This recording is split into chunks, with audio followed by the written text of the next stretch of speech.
and being in Kenya for the second time under President William Ruto. You remember he was here during the inauguration of President William Ruto. But then this is his state visit to the Republic.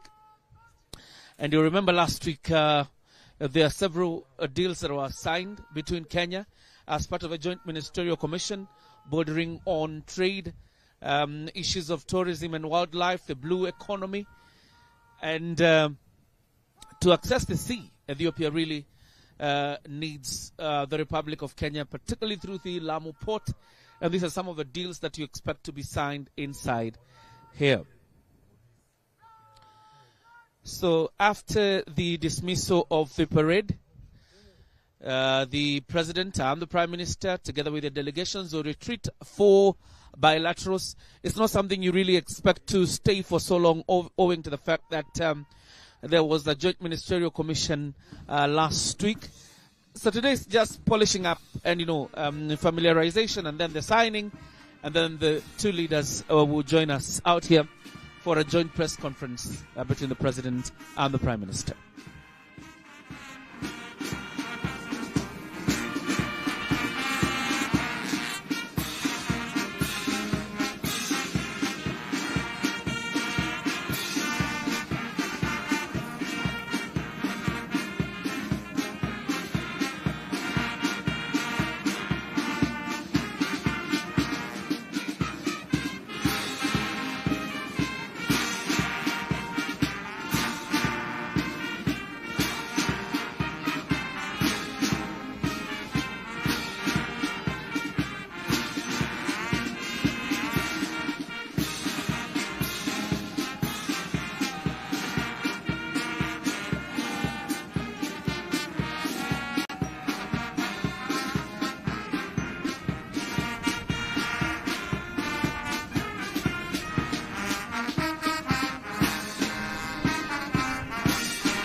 Addis Ababa and Nairobi have had diplomatic relations that have existed since independence.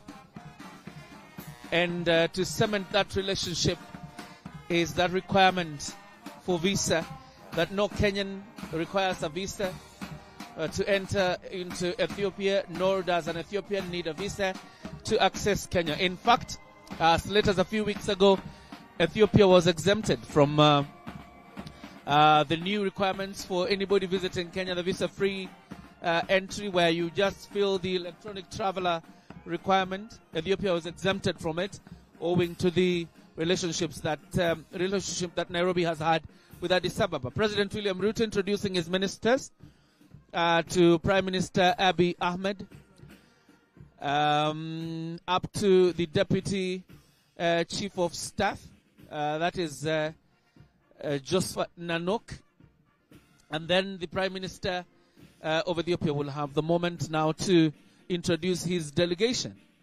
And you can see the First Ladies of both nations in town, First Lady Mama Rachel Ruto and the First Lady of the Federal Republic of Ethiopia. Like I have said, in instances where we have had special occasions in the country, the President William Ruto has been able to invite Ethiopia. In most cases, Prime Minister Abiy Ahmed has deployed the President of Ethiopia, Saleh Zodi, for functions. So since the inauguration of President William Ruto in September of 2022, this is the first visit, then you would say perfectly so, for Prime Minister Abiy Ahmed to be in the Republic. So there are two reasons that bring Abiy Ahmed to Nairobi. One is cementing the brotherly relations between the two nations that have existed for so long. And number two, to follow up on that joint ministerial commission and the agreements really that were arrived in Addis Ababa. Last week, the Prime Cabinet Secretary Musalia Mudavadi did not wind up the cabinet retreat. Rather, he went to Ethiopia for that joint ministerial commission. So what we expect right now, before I hand you back to studio, is that both leaders are going to have a tete-a-tete, and then polishing up on some of those relations, bilateral relations signed last week, and then the two of them will address us later, and we'll be bringing you the event live. For now, let me hand you back to studio for the continuation of the Good Morning Kenya.